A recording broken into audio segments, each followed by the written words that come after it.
আগের দিনের ভিডিওটা ছিল দীঘা ডে 1 এর ভিডিও। চলে এসেছি দীঘা ডে 2 এর ভিডিও নিয়ে। তার আগে ইন্ট্রোটা দিয়ে নিই। Hello everyone, I am Zia and welcome to Zia Sarkar channel and page.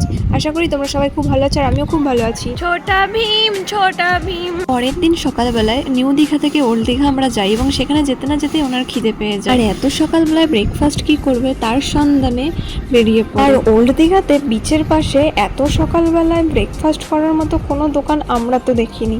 আর এরই ফাঁকে সকালের এত সুন্দর মনোরম পরিবেশটা যাতে মিস না হয়ে যায় সেটাই আমি ক্যামেরাবন্দি করে রেখেছিলাম এবং সাথে আমাদের কিছু ছবি তুলেছিলাম।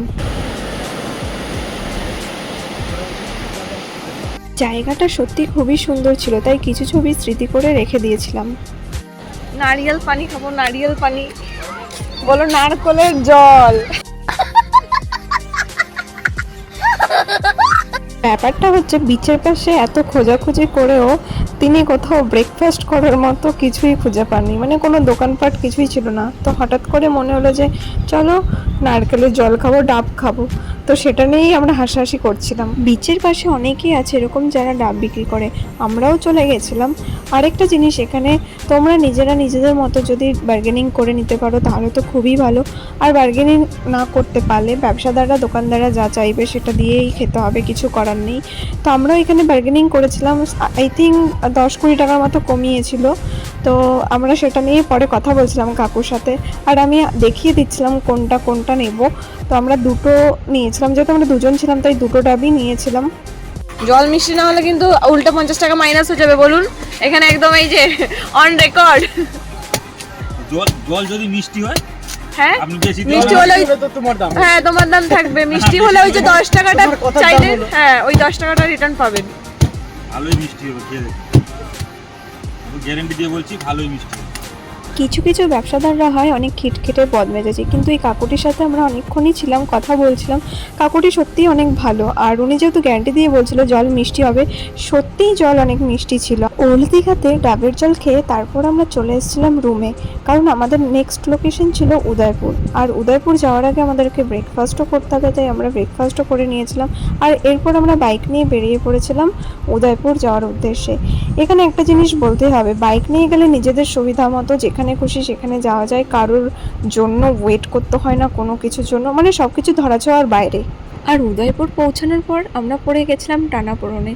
ওখানে নামার পরেই কাস্টমার পাওয়ার জন্য এরকম অনেকেই আছে যে না কোনো জায়গা থেকে আমরা নামলাম তো আছে আপনি আমার গাড়িতে আসুন বা আপনি আমার গাড়িতে আসুন, সেরকমই ওরা কাস্টমার পাওয়ার জন্য না আমাদের সাথে আসুন, আপনি আমাদের সাথে আসুন। তো ওরা নিজেদের দোকানের কাছে নিয়ে গেছিলো, আর আমরা যে দোকানে গেছিলাম সেইখানে ব্যবহারও সত্যি অনেক অনেক ভালো ছিল। তো সেটা কি মাছ? এটা কি না, এটা কি মাছ? আমরা নিয়েছিলাম টোটাল 4 রকমের ডিশ, পমফ্রেট আর হচ্ছে কাঁকড়া, চিংড়ি ফ্রাই, আর হচ্ছে ও নিয়েছিল অক্টোপাস। অক্টোপাসের ভিডিওটা আমার কাছে করা নেই কারণ আমার পছন্দ না, আমার ভালো লাগেনি। আর এখান থেকে আমরা চলে আসলাম সিধা নিউ দীঘাতে। নিউ দীঘাতে আসার পর আমরা হোটেলে বাইক রাখি, বাইক রাখার পর তারপর আমরা চলে যাই হচ্ছে সমুদ্রের ধারে। তো সেখানে গিয়ে আমরা আমি তো ফার্স্ট টাইম বোটে রাইড করব। তো ওদের যা যা সেফটি রুলস ছিল, গাইডলাইন্স ছিল, ওরা সেগুলো বলে দিল। আর আমাদেরকে এই যে লাইফ জ্যাকেট পরিয়ে দিচ্ছিল। আর এখানেও সেম অনেক রকমের বোট সার্ভিসার থাকে। তো সবাই সবার মতো করে দাম চায়, মানে এক পার পার্সন কত করে নেবে। আমাদেরও পার পার্সন এরকম 150 টাকা সামথিং নিয়েছিল। তো আমরা বার্গেনিং করেছিলাম, বার্গেনিং করার পর আমরা অলমোস্ট অনেক লেটে গিয়ে পৌঁছেছিলাম। তো আমাদের লাস্ট ফিনিশিংয়ে 100 করেই নিয়েছিল পার পার্সন। আমরা দুজন যেহেতু ছিলাম তো অনেকক্ষণ ওয়েট করার পর পরে আরও অনেকেই আসে। যুদ্ধ জয় করতে যাচ্ছে, যুদ্ধ জয় করতে যাচ্ছে।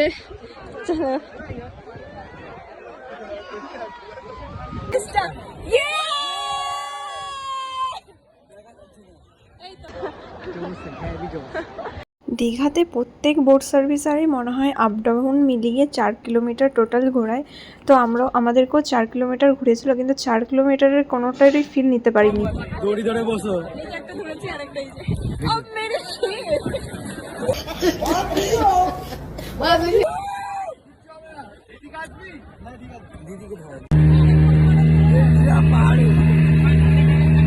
চার কিলোমিটারের ফিল নিতে পারিনি এই কারণে, কারণ আমরা 1 কিলোমিটার যেতে না যেতে আমাদের বোটটা মাঝপথেই বন্ধ হয়ে গেছিলো।